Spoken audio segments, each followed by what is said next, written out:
To transfer pictures from your smartphone to Samsung Galaxy Watch 9, first of all, we need to open the Galaxy Wearable app on your smartphone, and you want to switch to the list of smartwatch settings. Now, in here, we're going to scroll down a little bit, and you need to find Manage Content.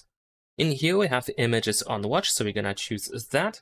Of course, in here, you should be able to find the list of all images and pictures that you have on your smartwatch. At this point, you probably don't have anything. And we're going to use this plus button in the upper right corner, and then you can choose whichever picture you want to transfer to your smartwatch. So let's say I'm going to choose this one over here.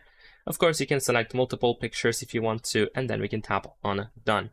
Now we need to wait for all of these images to be transferred, and that is pretty much it. So there we go. Once they are added, you should be able to see those images in here. You might need to actually exit and return to refresh the list. For some reason, it doesn't refresh immediately, at least in my case.